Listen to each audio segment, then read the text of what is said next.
Hello. Good morning. Good afternoon. Happy Friday. This is the episode for Love is Blind, season 9, episodes 7, 8, and 9. We're going to break them down. We got thoughts, we got opinions, we got theories. We got to start. So we start off with Madison and Joe. We're still down in Baja, and they are still fighting. This is just after he has the meltdown about her calling him out for drinking because she just I guess she came in, she woke him up, she asked him if he was okay, gave him some back scratches, got him some water, and he was asking just weird. He was acting weird. So their fight just absolutely spirals. She's embarrassed by the entire thing. And I think she's probably scared because she's never seen him like that drunk. She doesn't know him. Like, they don't know each other. They're strangers. They've only been together for a couple of days. And she has no idea what's going on with him. She probably has never seen him this drunk before. I'm assuming, again, maybe he gets this shit faced every day, in which case, why is she even curious? Why is she even worried? There's probably bigger reasons for her to be worried. But she is over the fight. She goes outside and she's crying, and he is confused, possibly, maybe. He goes and climbs in bed, and he's like, "I can hear you crying." And she's like, "Then why don't you come and check on me?" Which I get it. Again, these two are so close to communicating, but just completely speak different languages. He doesn't. He's like, "I'm in bed. How am I going to come check on you?" And she's just like, "Seriously?" And then he gets out of bed looking for some snackies because right? So she decides they're gonna sleep in separate rooms, which I think is probably for the best. He does end up leaving the room, but it is this frustrating thing where I don't think he's ready. Like, I don't think he's there yet. He's just so selfish, not necessarily in a bad way. Like, I'm not saying that being selfish is a bad thing. If you are single and the only person you have to focus on and worry about is yourself, then fine, whatever. Like, you don't have to worry about being in tune with somebody else's needs and wants and feelings and try and have empathy for them. But if you're trying to get married, you kind of have to pick up that skill. He hasn't found it yet. Hopefully one day, but today's not that day. So now, granted, she probably also should be a little bit more. What's the word I'm looking for? Like, I don't fault her for, like, seeking attention. Like, she has demonstrated how she wants to be loved.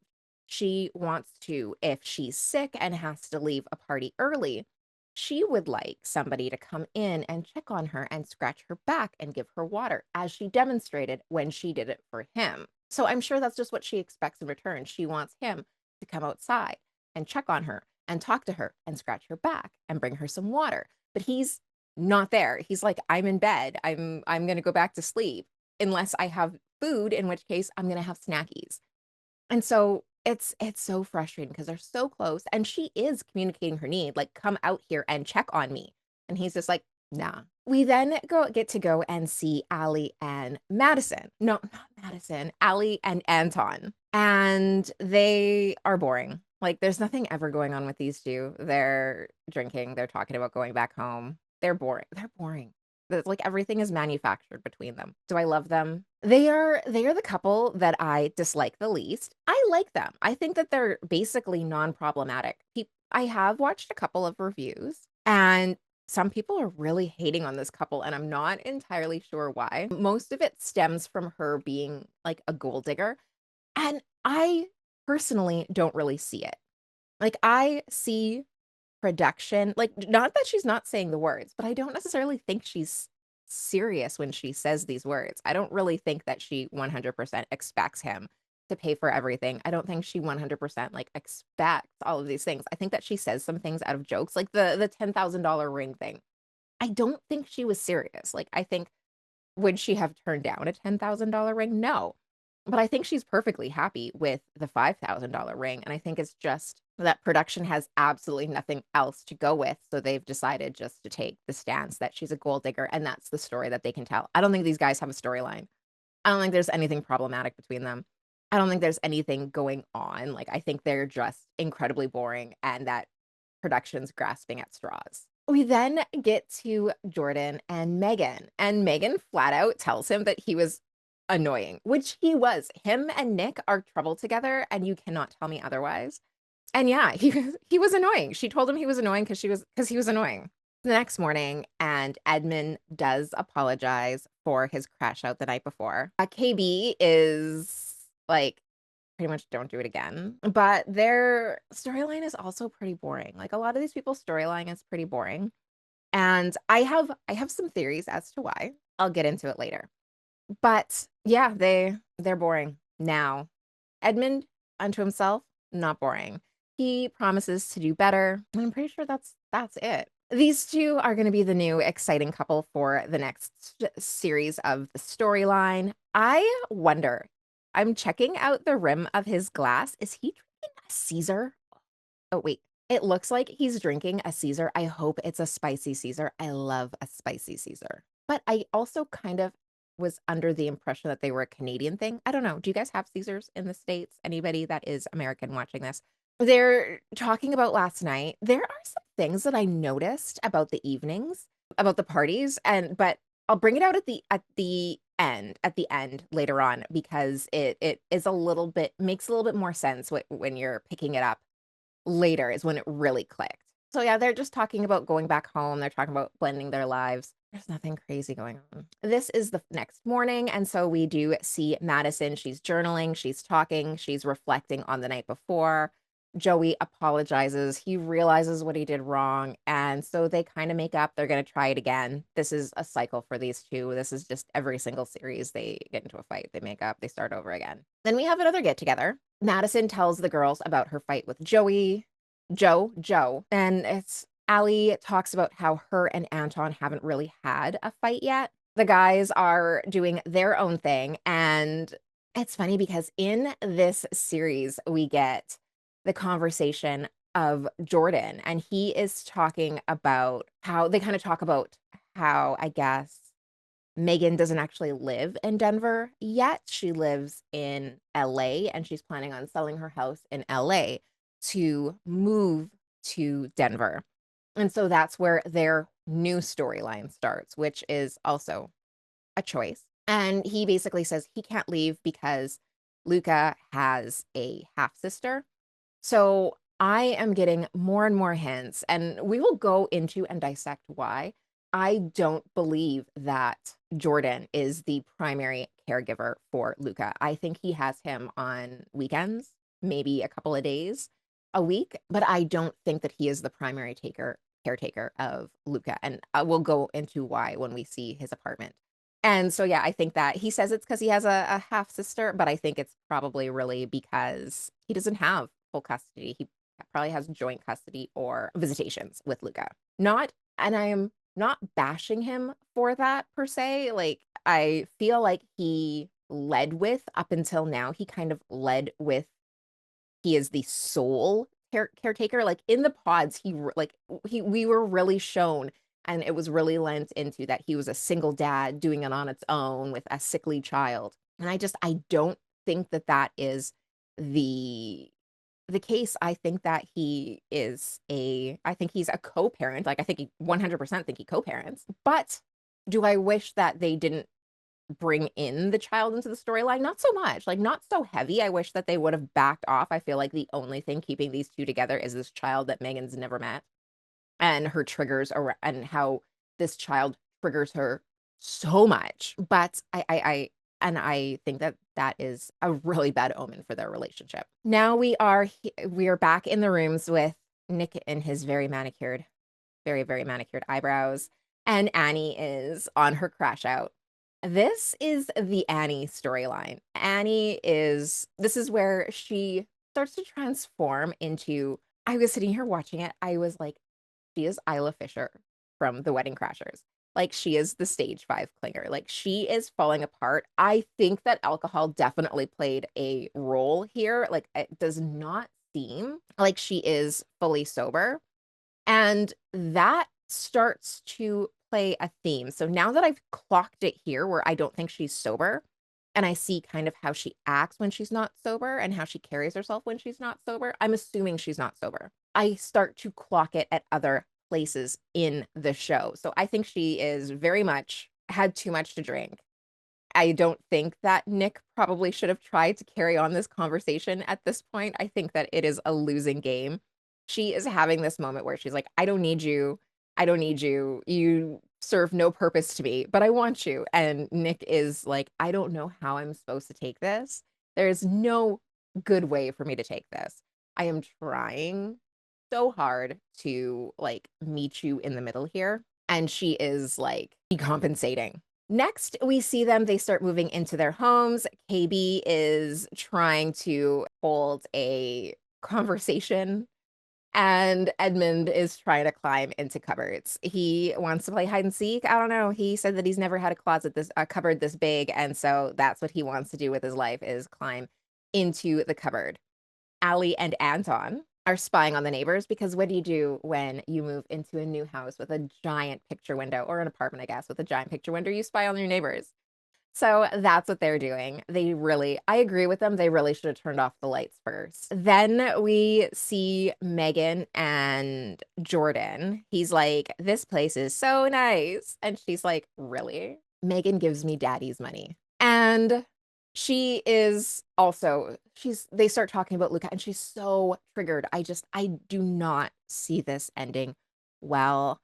I know that it's very selective on what they show us, but she hasn't even met this child and he just triggers her so much. And I don't see this happening. I don't see this ending well.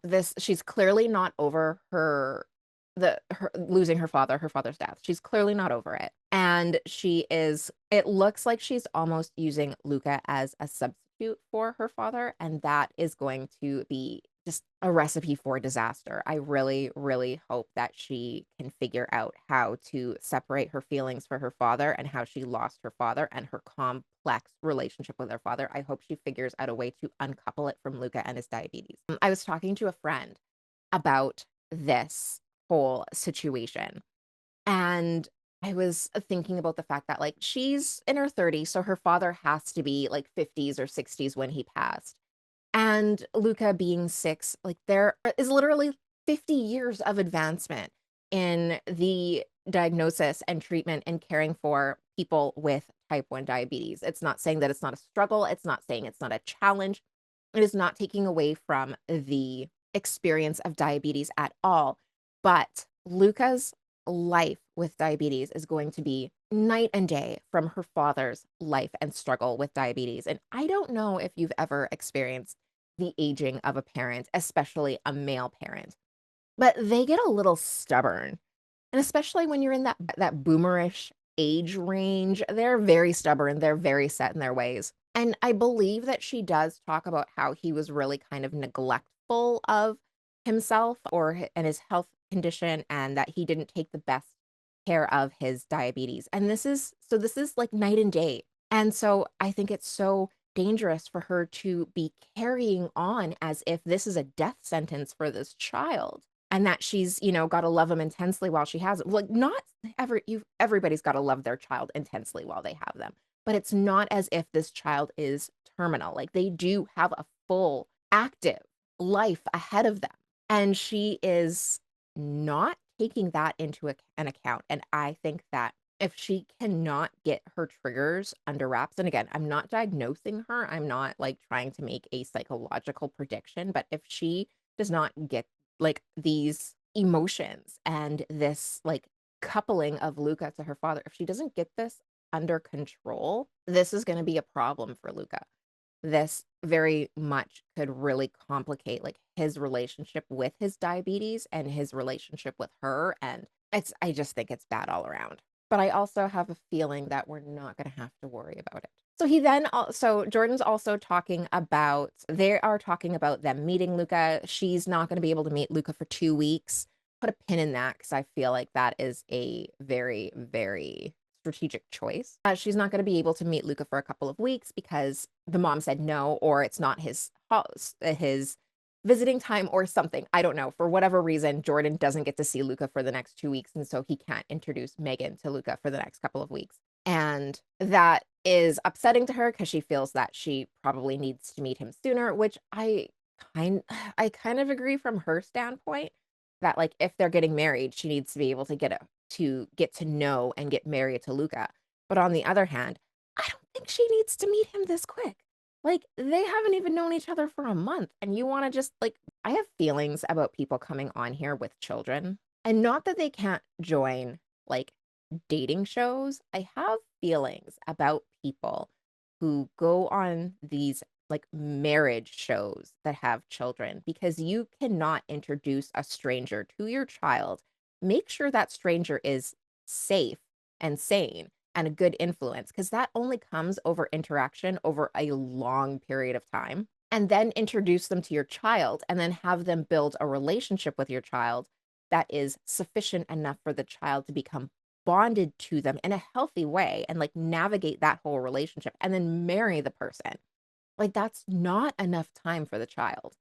I had a son before I met my husband, and, like, it was months before I introduced I could probably safely say it was a year before I really introduced my son to my husband who I was dating at the time, and that was the whole thing where my son, like, absolutely wears his heart on his sleeve. He, like, falls in deep love, and I was like, "I need to know that I'm going to, like, marry this person before I introduce my son to him, because if I introduce my son to him, he's gonna fall in love with him, and that's gonna be like they're gonna become friends, and then if we have to break up, then that's going to devastate my son." And so I just couldn't do it. And I had this conversation with my significant other, and I was like, "Listen, here's the deal. So until, like, we are, like, in it to win it, you can't meet him."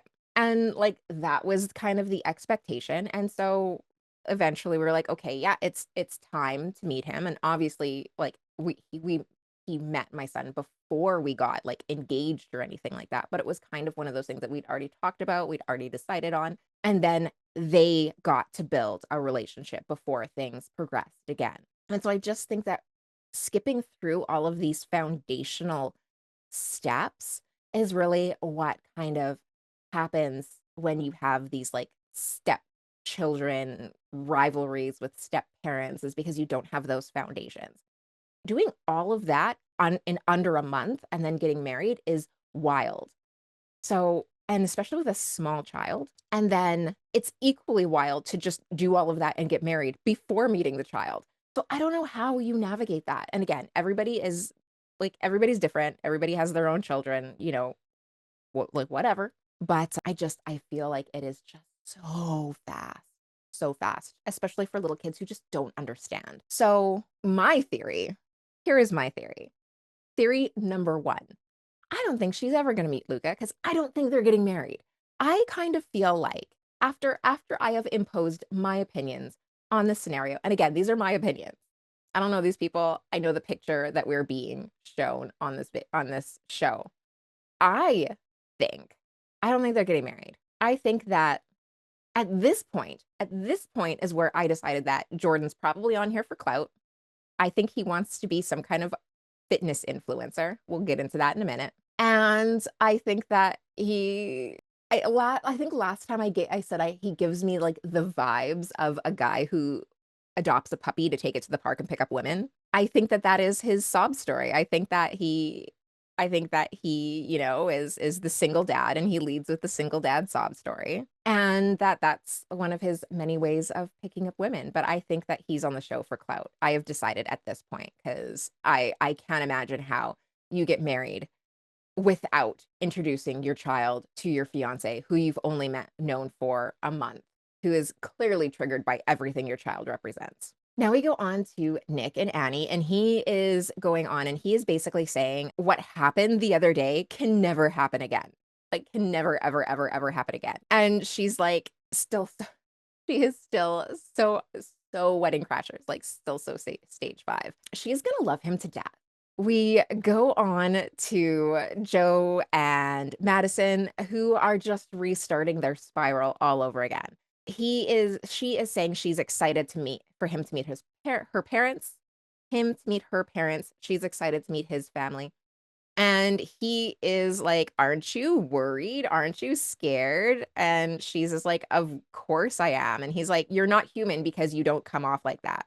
She is upset. He says something along the lines of, "It's not the end of the world," or something, or "You make it the end of the world," and they just explode. They're fighting because he feels like she is not being sympathetic and understanding where he's coming from because he is having anxiety about the entire situation. She feels like he is not in it and that he is, like, looking for excuses to blow things up. She takes off the ring. They are fighting again. Now we are at Jordan's apartment. This is part of the reason why I don't think that Luca's there full time. Like, you can see his little shoes, like, so he is there. A theme of this episode is that men apparently sleep in the living room. It's a small apartment, clean, respectful. He's got a Roomba. Appreciate the Roomba. A clean bathroom. Like, it's lived in, but it's clean. Like, first of all, I don't think a child lives there because he doesn't cook.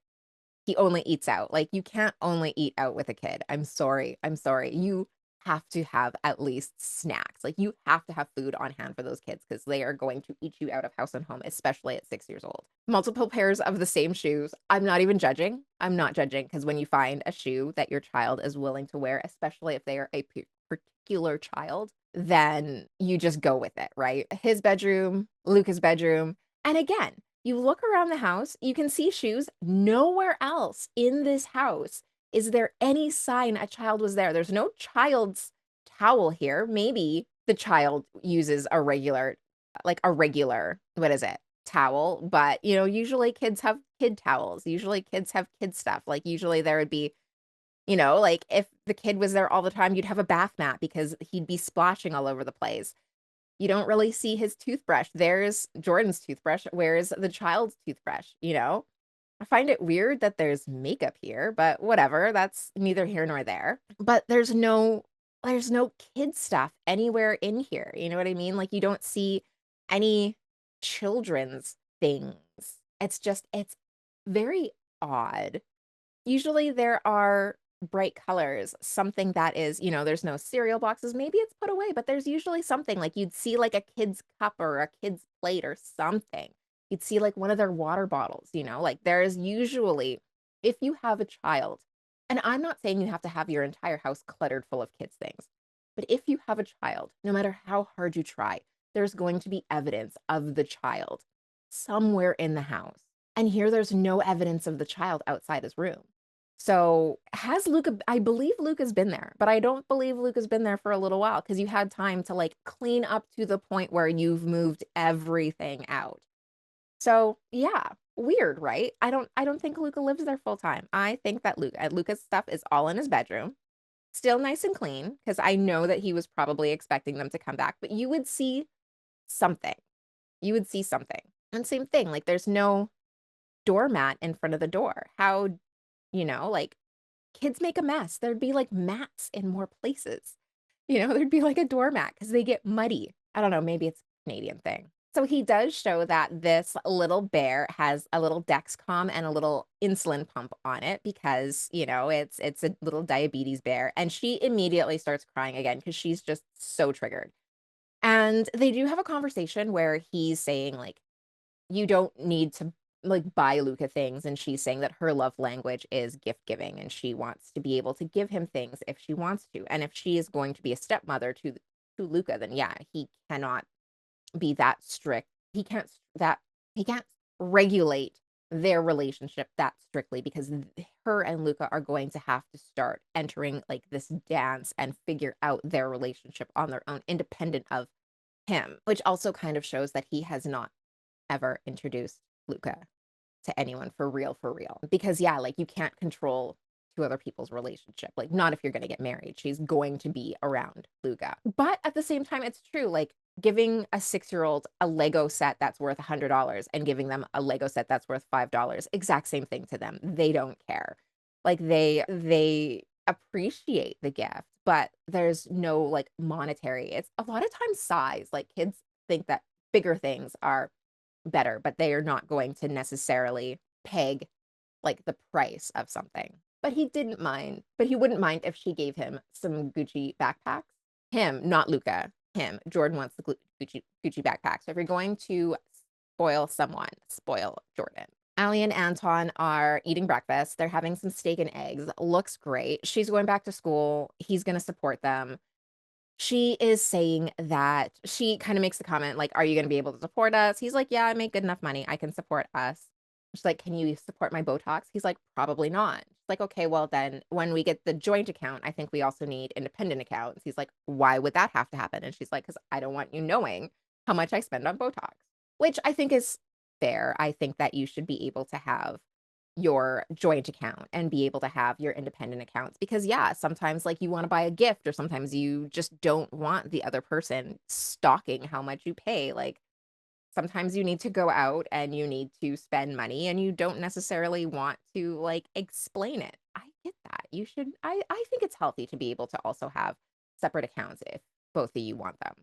Or even if one of you wants them, right? Like you always hear all of these stories about people who are like who don't have control of anything or, like, aren't able to have, like, anything for themselves, and I think that it's fine if you have an account for yourself. And no, I don't believe that this is real drama, I think that it's still just manufactured. But yeah, Allie's going back to school, Anton's gonna support them, she's gonna work 3 days a week so she can still afford Botox. Then we go on to KB and Edmund, and they are hosting his mother for breakfast, and his mom's cute. She seems very at peace now. Considering what Edmund was saying before, I'm glad that she's on her healing journey. She seems to love KB. She loves the vibe she's getting from KB, and she wants them to have babies. That's a horrible idea. Now we are back to Madison and Joe. They are making up after their argument last night so that they can see Joe's plays. Joe also sleeps in the living room. He also has no headboard. He also thinks that a PS4 is a PS5. I was so angry. Now, I'm going to try and believe that perhaps behind one of these cupboards, one of these, what is it? The cupboards? Yeah, there is a PS5. I am a gamer. I know that's a PS4. I have a PS4 and I have a PS5. That is definitely a PS4. His bedside table, his kitchen has like one frying pan, one fork, one spatula, one plate, one bowl. That is like if that is not the epitome of bachelor life. And I don't think I got a picture of him standing next to his stove, but the stove is so tiny compared to him. I guess it's an apartment-sized stove, I don't know, it's so tiny. But yeah, he is just such a bachelor pad, such a bachelor pad. We then move on to breakfast with Megan's mom and her sister with Jordan. He is sparkling and putting on his absolute best personality, and they have proceed to explain some more red flags. So I guess Megan was having a hard time. This is the 4th anniversary of her father's death. Like this particular day is the 4th anniversary of her father's death. And she was going through it, but she didn't communicate it with him. And so I guess when she finally did communicate it with him, he basically said, like, I can't deal with this right now. I'm missing Luca. And that was a huge red flag. So she's not communicating her emotions. He is not willing to deal with his emotions, even if he was like a 50-50 parent. If you are sharing custody, you're going to miss your child. Like if you're I miss my kids when they're at school during the day. It's that is the life of a parent. So you can't really just completely ignore your partner's needs because you miss your child at that moment. I think that that's a huge red flag. Like, I'm not saying that he shouldn't miss his child. Of course he should miss his child, but I also think that he should probably be there for his partner when her partner's grieving the anniversary of her father's death. It's not like she got a hangnail. Oh, the mom loves him. Then we go out into the mountains and we get to see Nick's place. And it's like such a man cave, just a whole it's a whole man cave, and it's supposed to be like this kind of rugged out in the forest type home, which okay, I guess. It is a very like rugged type of home. It reminds me of a cabin. Again, Canadian, so we have lots of cabins up here. He's got his garage full of goodies. He's got everything. Like he has everything and he seems to do everything. And it's one of those things where I feel like he just tries way too hard to do everything and be good at everything. I feel like Is he trying to compensate for something? So they have a conversation about how she loves his place. She thinks it's awesome. She can't commit to moving out there. He's like, I never asked you to. And she's like, but we can come up here for like weekends or the summer. But she has a business that she has to run. I think it's a nice little cabin. I think it's a cabin. Could I live there full time? No, because it's a cabin. I am more of a city, suburbs. I'm a suburbs girl. I'm not a city girl. I'm a suburbs girl. Now we go on to Madison, and she is getting ready to meet Joe's family, and she knocks it out of the park. They've made up, so she's going there. She has the right answers to everything. The family adores her, and Joe feels great about their meeting. And then Allie and Anton go for a meeting with his friends. This is his bestie and his girlfriend, and they are meeting there, and this is where the drama starts. So, I guess they've been together for about 4 months. They're clearly having a weird little bit of a tiff of their own because Anton has nothing but glowing things to say to Allie about Allie. The best friend seems super stoked, and Allie and the girlfriend, I think her name was Michelle? I don't know what her name was. We're just guessing. Go to the bathroom, and she immediately proceeds to talk shit, and is just like, "You wanna break up a happy home." So she says that they are party guys, that they love hanging out at the strip club, and that's what they do, and that's where they are, and they drink too much, and so Allie's like, "You're in big trouble." I still don't think she's serious. Maybe I'm just misinterpreting her, but I don't necessarily think that she's, like, serious, serious. I think that it's probably a little bit of, like, a yellow flag to her, but if he's not trying to go out all the time, and he's not trying to go to strip clubs, and he's not trying to like, I think sh the drinking she has a problem with as well, but I don't I see it manufactured, like, they're literally gripping at straws. So here is where Jordan begins his wellness/fitness slash fitness influencer life. He's gonna make himself a smoothie consisting of 1 unseasoned frozen baked chicken breast, 2 cups of water, and a package of Crystal Light. And this is what we're drinking for breakfast. It's disgusting. He's got a milk mustache. I thought that this was some crazy thing he made up, but apparently there is an actual wellness influencer on the TikTok that like drinks this every day. So it's not even his recipe, from what I understand, unless somehow he is that influencer. I don't know. It's disgusting. I don't agree. I think that that is a war crime. Then we get to see Annie, and she has put her hubby to work, or her partner to work. She's got him at her salon, and she's making him hang things on the wall. It looks like he's putting up crown molding, which I noticed as soon as they panned to him putting up the crown molding, I could see the gap in her ceiling, and I'm like, "Oh, yeah, great idea. Great use of your skills and your time." I 100% agree. We get to see KB and Edmund, and he got her rollerblades. So they have a cute moment where he's trying to teach her how to rollerblade. Next, we go house hunting. I love the outfit.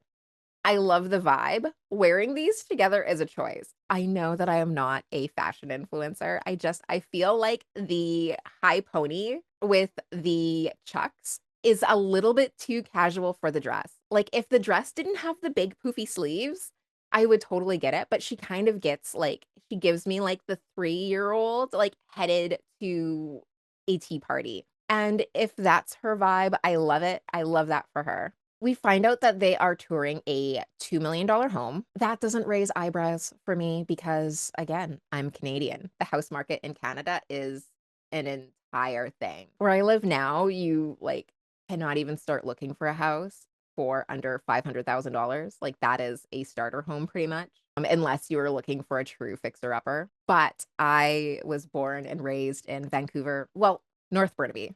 But if you know, you know. And I don't even think you can start looking at the housing market in Vancouver for under $1 million.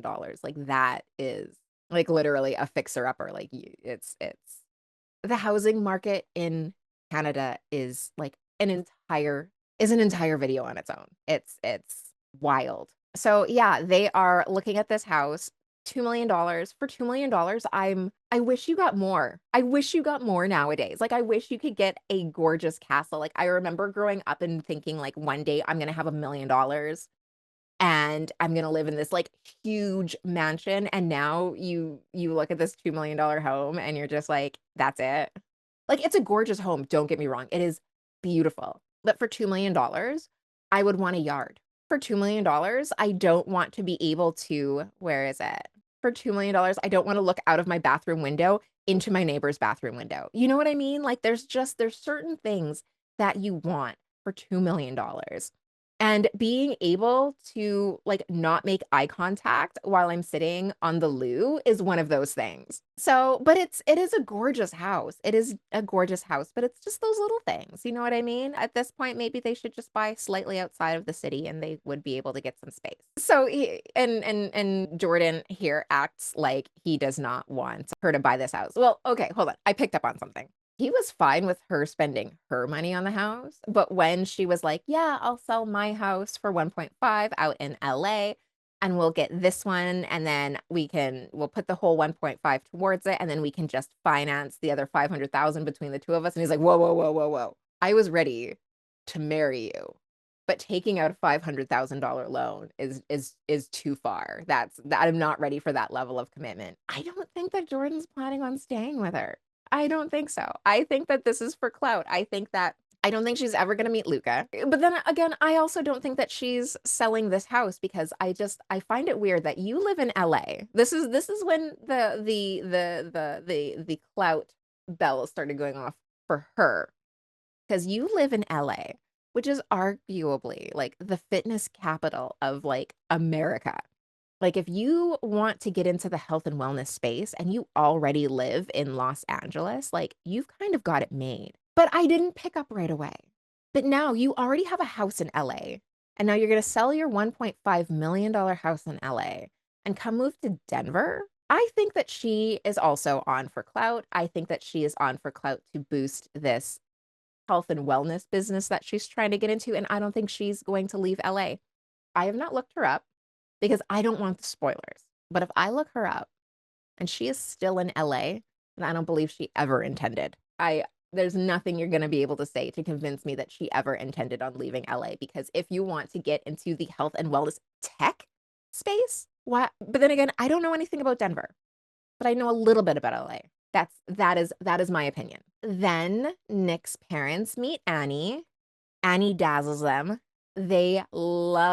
I love this picture. They love Annie and they get along swimmingly. Then we go back to Allie and Anton, and they're boring. There's nothing. There's no notes. She doesn't want him to drink all the time. He's like, yeah. She doesn't want him to go to the strip club. He's like, yeah. I don't really see the big deal about the strip club. I don't understand how it's like a deal breaker, but like I guess there's nothing else to like hang their hat on. Like, preferences are preferences. If you don't want your partner going, you don't want your partner going. I don't see the big deal. Like, obviously, if they're going every day, there's a problem, but whatever. Calibria Calibria's outfit, amazing. KB, no notes. Edmund needs a bigger hat. Like, you're not convincing me of these childlike tendencies while you're wearing a hat that's 3 sizes too small. Annie and Nick show up. They seem happy and united. Also very much on theme. Love Allie's outfit. Anton, you could get on theme. You could have done a little bit better. But they're there, as always. Next is Meg and Jordan. I like Meg's outfit. The handkerchief around the neck was a choice. Madison and Joe, also not quite on theme. Like, Madison made like a good college. She gave it the good college try. I saw this picture and I was like, do you remember the early 2000s Licenza? Do they still sell those, like the Licenza bras with the plastic straps so that you can still wear the straps without having to go strapless on the bra? Not judging. Love that. It took me right back. Took me right back to the early noughties. And they are all going to have their conversations. They're all boring. There's like nothing going on. I feel like this is a season of clout chasers. Like, I cannot take these conversations seriously in most cases. Allie is talking about how she doesn't like how he drinks all the time. He comes home and has a couple of beers after work, which is in the morning. She thinks it's horrible. That is her big complaint in the relationship. They're manufacturing stuff. Megan is still triggered. Now, I want to pause here because this is where my next concern comes up. You always see these three together. So, what I noticed is that here you see the four girls, but you very rarely see them all interacting. You usually see, you never, it's pretty rare that you see Madison and Annie interacting. Hold that thought. We also find out later on that Nick and Joe don't, well, Joe doesn't like Nick. I don't know Nick and Joe. Joe doesn't really like Nick. But I think that there is some drama between the couples. And that kind of plays in. I think that it's probably because it looks like, where is she? Like, I think it's because Madison and Kate are really good friends. They look like they're really good friends. And so I think that there's obviously some rivalry between Kate and Annie, and I think that this probably goes all the way back to the pods, but then that doesn't fully explain why Nick and Joe aren't friends. So I think that there's some drama there, and I'm really interested in finding out more. So then the others from the pod squad start showing up. We get to meet Patrick, and Patrick is talking about his visit with Casey. What happened with Casey afterwards? So apparently, what happened was when Patrick got back to the Denver area, he got a message from Casey. They're like, "Oh, we need to talk," but she kept putting off, saying that she didn't want to see him. And then she was like, "Okay, well, like, what am I supposed to tell people?" I was like, "Just tell them that we broke up." And he was like, "Can I have my ring back?" And she's like, "No, I'm hurt too, you know." So he needs to sue her. I'm just saying, like, he needs to get that ring back. Just out of principle at this point, because, like, really?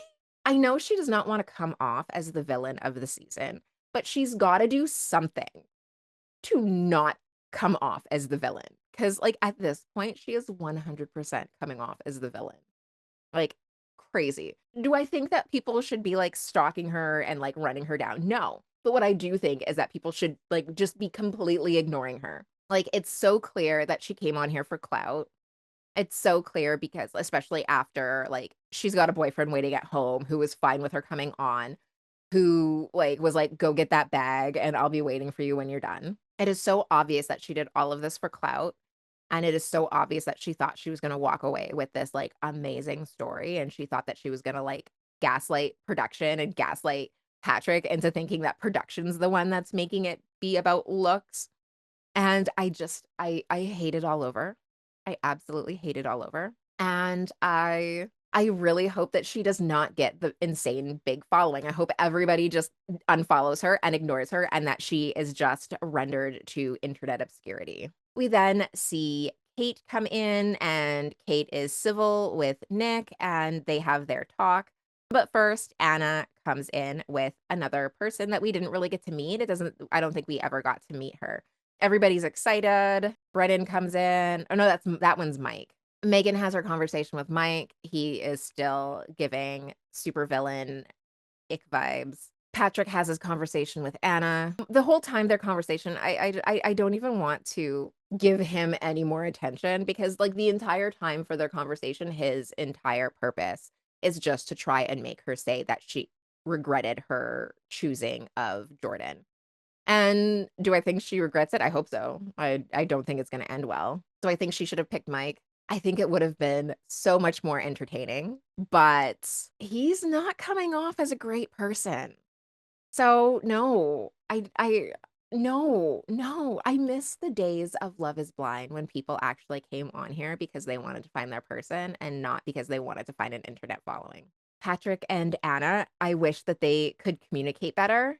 I absolutely love these two, like, independently and together. She's standing on business. He is saying that, like, he's kind of telling her, like, it was you up until the end, and then you left me." And she's like, "Yeah, well, then why did you try and marry somebody else? Like, I can't take you seriously when you're telling me that I'm the one when you propose to somebody else." And, like, I really just wanna be for him to be like, "You broke my heart. This was my way of trying to put it back together." But I get her point. Like, you were sad for a moment. Next, Edmund is preparing to put his foot firmly in his mouth. Annie had made a comment, somebody made a comment about, like, Nick was like, "I'm not perfect." And Annie was like, "Yes, you are." And Edmund was like, "I wish somebody would feel that way about me." That's not something you should say in front of your fiance, who has by all means been tolerating your erratic and weird behavior. And she's basically saying, like, so I am not good enough. I do not give you enough affirmations. I don't make you feel appreciated or wanted. And it just doesn't go over well. She basically says she needs some space and to leave her alone. And we go to Kate and Nick. And she's still standing on business herself, where she's like, you were playing two people. You played dirty. You told two separate people that you were in love with them, essentially. He didn't use the L word with Anna until after he broke up with Kate, but still using the L bomb, saying to Kate that you love her when your feelings are so fragile is probably a little bit manipulative, and she kind of calls him out for it. He doesn't enjoy it. And then we get more shenanigans between Jordan and Joe. And these two, like, they need to just not party together because they both get like way too out of hand. We do see Brennan, actually, while we're on that topic. We do get to see Brennan. And Brennan is like, "Hey, Annie." And he's still heartbroken about Annie not choosing him. And the guys are like, "You dodged a bullet, dude. You dodged a bullet." And he's like, "I don't feel that way." And they're like, "You did." And then, yeah, Joe monologues about how Nick is definitely a man, but not his man, like, not his guy. He doesn't like Nick very much. Hopefully I wanna see this drama. Like, they always act like the couples are all inseparable best friends, and I wanna see the drama between them. So, that's where we are. We are waiting for the next series. I think there's 2 dropping next week, and that's probably gonna be the bachelor parties and the dress and the tux purchase, and then their final dates. So, yeah, I will see you next time. Like this video, help me grow, subscribe to my channel, come back next time, and I will see you then for more debauchery.